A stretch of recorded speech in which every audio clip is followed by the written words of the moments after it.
हम्म।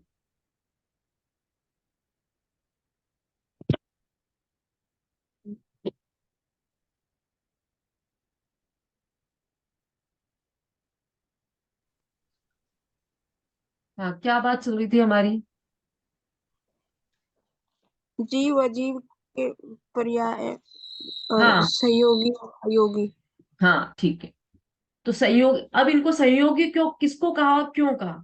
कि जब आश्रय हुआ तो कर्म आकर बंधे आत्मा से, है ना? कर्म कौन सा द्रव्य है, पहले तो ये बताइए भाई। अनीता जी आप बोलिए।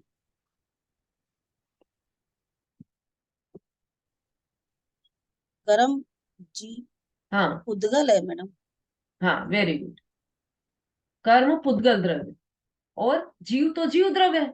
तो जीव और पुद्गल द्रव्य दोनों का मिलकर एक पर्याय प्रकट हुई, मिश्रित पर्याय कह सकते हैं ना। जैसे जैसे अभी जो शरीर है, इसको बोला जाता है असमान जाति पर्याय।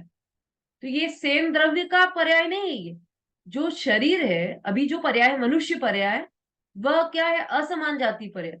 तो वो जीव के भी मनुष्य रूप परिणाम है, और शरीर भी मनुष्य का ही मिला है। तो ये दोनों मिलकर असमान जाति पर्याय हुआ।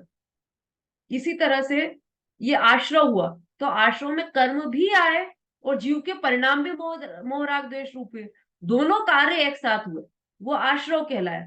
अब यह आश्रय क्यों कहलाया? कि कर्म का संयोग आना, जुड़ना, आत्मा से जुड़ना, है ना? तो संयोग, संयोगी पर्याय कहा गया है इसको, क्योंकि ये, इसमें कर्म आकर जुड़े हैं आत्मा से। और बंद संवर निर्जरा में क्या हुआ?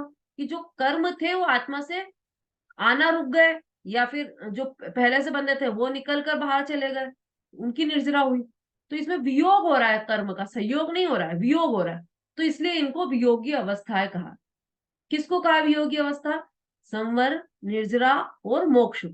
संवर निर्जरा में तो आंशिक वियोग हुआ है कर्म का, और मोक्ष में पूर्णतया, पूर्णतया वियोग हो गया है। किसका? कर्म का। किससे? आत्मा से। समझ में आ रहा है? ये बीना जी की बहुत अच्छी आदत है कि ये, इनको थोड़ा भी नहीं आता है समझ में तो फटाफट पूछ लेते हैं। और कुछ लोग तो फिर शर्माते हैं यहाँ पे पूछने में कि कैसा लगेगा, लेकिन उस शर्माने से कुछ हासिल होगा नहीं। अगर नहीं समझ में आता है तो आप जरूर पूछिए। हम तो यही समझ के चलते हैं कि भाई आ गया होगा समझ में तो आगे बढ़ जाते हैं। मुझे लगा समझ में आ गया होगा तो मैं आगे बढ़ गई थी, है ना? पूरा समझ में आना चाहिए। हाँ जी। दीदी जैसे जैसे है ना, आप समझाते तो समझ में तो आ जाता है, उसको शब्दों में नहीं लिख पाती हूँ, बस यही दिक्कत होती है। और शब्दों में सुना भी नहीं पाती, फिर लिखती नहीं हूँ तो।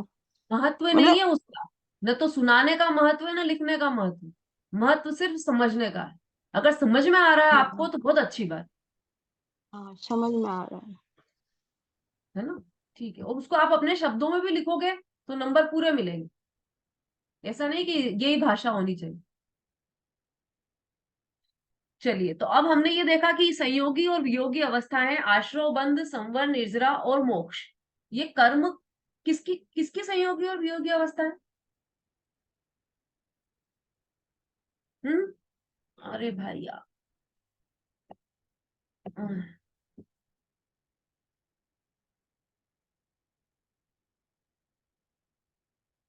वंदना जी।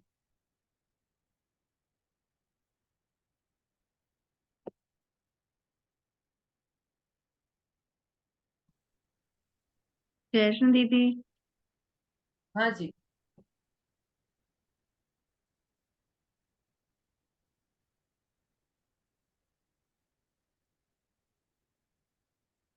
हाँ जीव की वंदना जी दीदी। बोलो।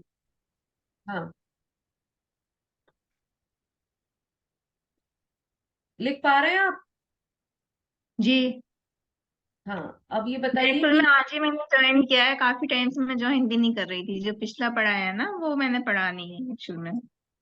अच्छा तो वो तो आप ग्रुप में नोट्स जो आते हैं ना उसमें से देख लीजिएगा, पूरा आपका कवर हो जी जाएगा। दीदी। हाँ, है जो ना? अभी जो आपने ये आत्मा का समझाया ना, यहाँ से मैंने शुरू किया लिखना। हाँ हाँ, ठीक है। अभी ये जो प्रश्न किया है उसका उत्तर दीजिए आप। क्या प्रश्न है? क्या पूछा दीदी?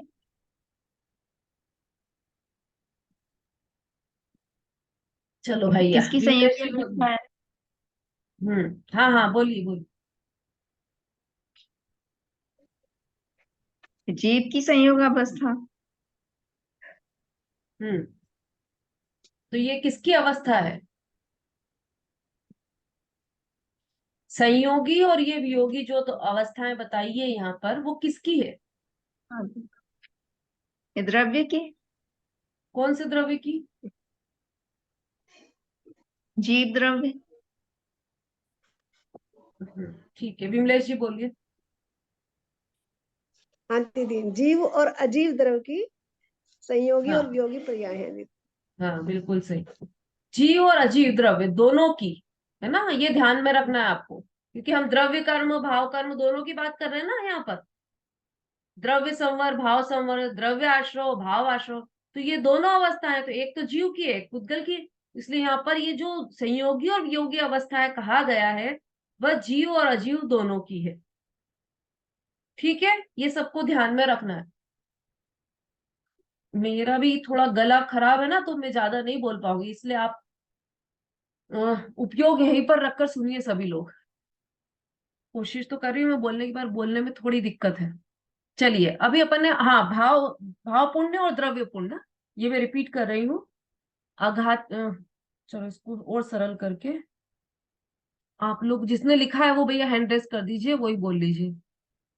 हाँ, सरिता जी।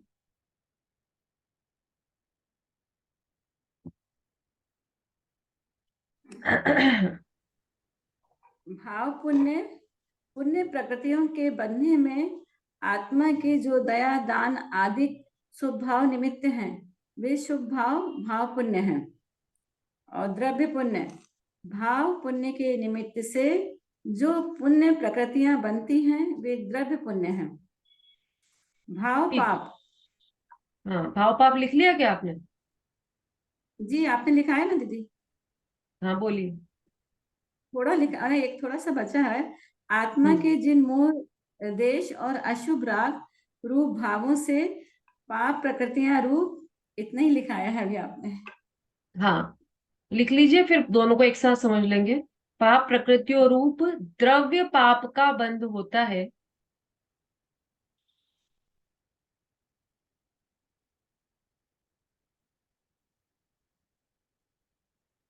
वे भाव भाव पाप है।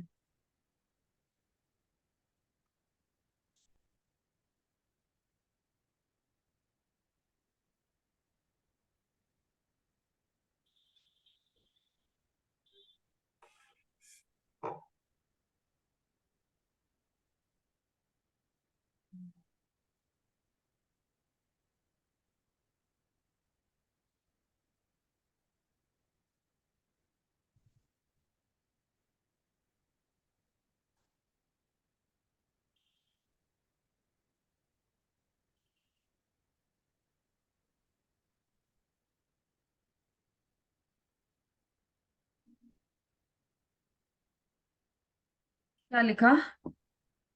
एक बार पढ़ना, एक बार बोलना आप, क्योंकि मैं शॉर्ट थोड़ा करवाती जा रही हूँ उसको, बोलिए।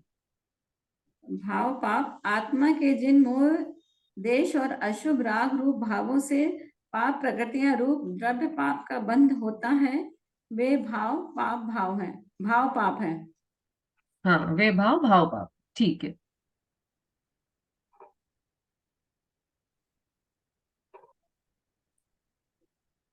अपने को द्रव्य पाप चाहिए ना, तो ये जो प्रकृतियां हैं, ज्ञानावर्णादिक, ज्ञानावर्णादि की पाप प्रकृतियां द्रव्य पाप है, ऐसा लिख लीजिए आप। ज्ञानावर्णी वर्णादि की पाप प्रकृतियां द्रव्य पाप है।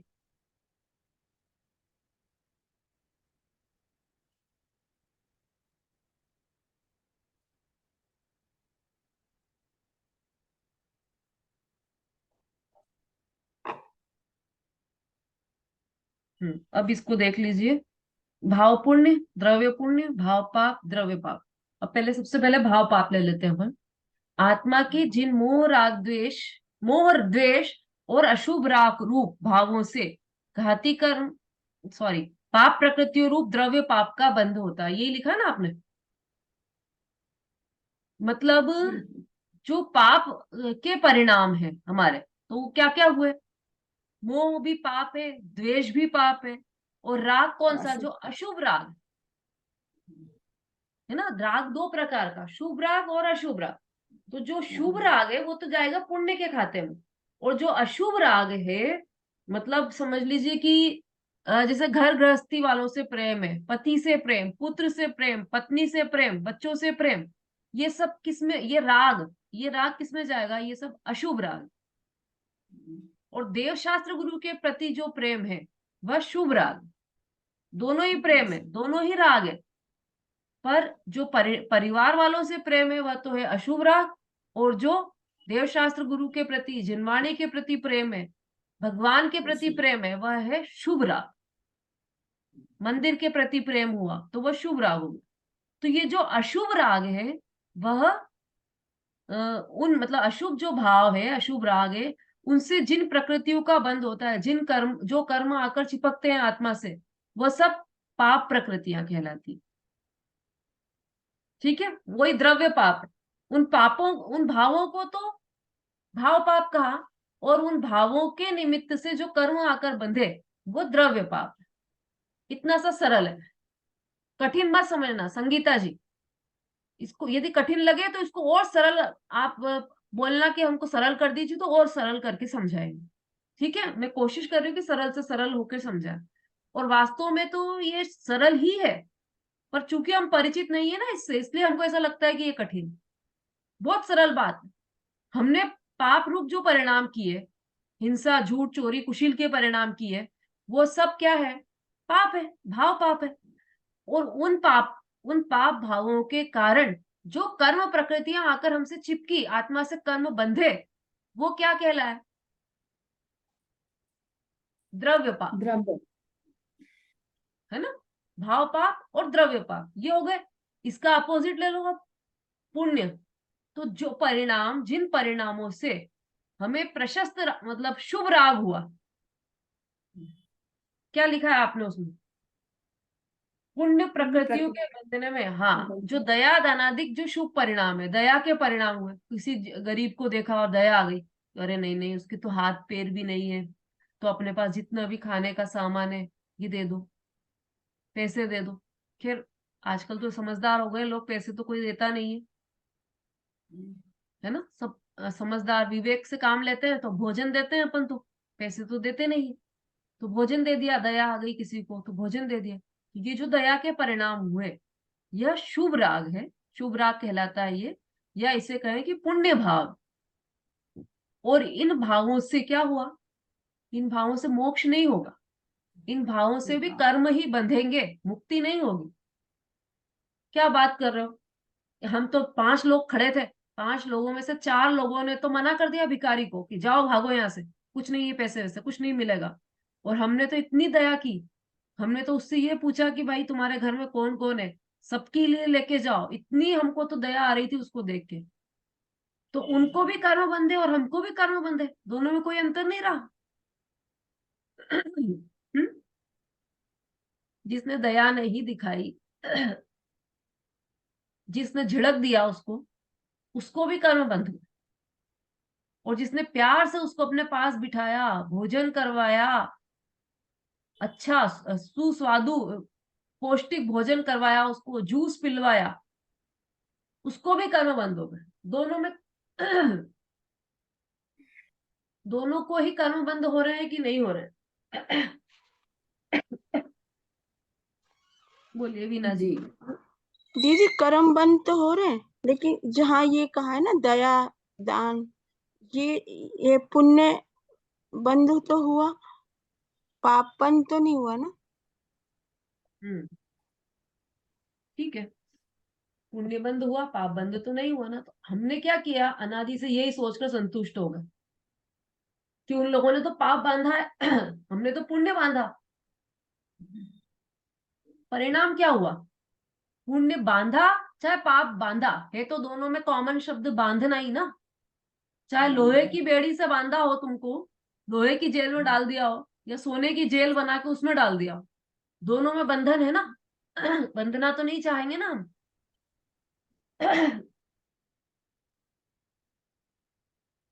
ऐसा ही यहाँ पर हमने ऐसे राग के परिणाम किए, दया के परिणाम किए, उससे भी कर्म बंध हुआ, चाहे और द्वेष के परिणाम किए, उससे भी कर्म बंध हुआ। दोनों में ही कर्म बंध हुआ, मुक्ति दोनों में नहीं हुई।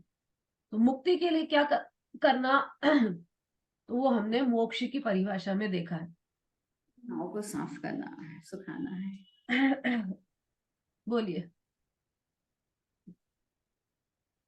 जी दीदी। हाँ, कोई प्रश्न है? नहीं दीदी। अनीता जी ने हैंड रेस किया था। हाँ बोलिए रेखा जी। जय जिनेन्द्र दीदी। दीदी मैं तो ये बोल रही थी कि जैसे मुझके लिए ना तो पाप बंद करना है ना पुण्य बंद करना है, मतलब आपको शुद्ध भाव करना है केवल, ठीक इससे है। मुक्ति होगी। हाँ, क्योंकि उन दोनों से तो बंद होगा, जिनसे बंद होगा उससे मुक्ति नहीं हो सकती। ये बिल्कुल दो टूक बात है जिन शासन की। इसके आगे की बात अपन कल करेंगे, ठीक है? दीदी जैसे अपन भिखारी को पैसे दे रहे हैं तो ठीक है, अपने भाव हो गए कि उसको दे दें, लेकिन उतने टाइम अपन उस क्रिया को पुण्य नहीं मानना चाहिए ना। ये है कि जो उससे पैसे देते टाइम उसमें धर्म या पुण्य नहीं मानती कि भैया हमको पुण्य कर रहे हैं, बस एक अच्छी भावना से दे देनी चाहिए बस। अभी मैं बोल नहीं पा रही हूँ, मैं कल दूंगी आपके प्रश्न का जवाब। ये आपका स्वास्थ्य अभी अच्छा नहीं हुआ है ना? हाँ, अभी वो सही। कफ थोड़ा चल रहा है। कोई भजन बोलना चाहे तो जल्दी से।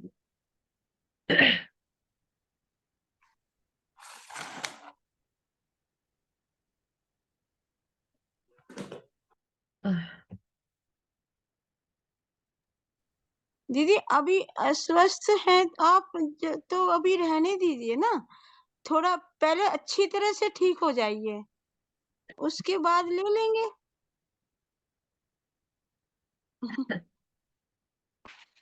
ऐसा है वीना जी की तो रेहट चलती ना, रेहट, उसी में पानी पीना पड़ता है। ये तो चलता रहेगा जीवन में, कभी कोई पूर्ण स्वस्थ कभी नहीं होगा। शरीर है ना, तो इसमें एक उंगल में 96 रोग हैं। अब कब कौन सा रोग प्रकट हो जाए, आज जुकाम है कल खांसी हो जाए, कल खांसी है परसों गला खराब हो जाए, परसों ठीक हुए फिर पता चला कमर दर्द हो गया, फिर ठीक हुए पता चला पेट दर्द हो रहे हैं, फिर बुखार आ गया। कुछ ना कुछ तो चलना ही है, शरीर है ना ये, हाँ वो तो खैर है, किसी का ये भी तो स्वस्थ है नहीं खैर, है। फिर भी थोड़ा ध्यान तो रखना पड़ेगा ना आपको। हमारे लिए आप इतना कर रहे हैं तो थोड़ा पूर्ण स्वस्थ होंगे तो लंबा चलेंगे, और अस्वस्थता में करते रहेंगे तो मर्ज बढ़ता है ना फिर ऐसे। हाँ हाँ, सही बात है आपकी। इसीलिए उस दिन अपन ने अवकाश ले लिया था, लेकिन थोड़ा कल ठीक लगा था इसलिए अपन ने आज लिया है।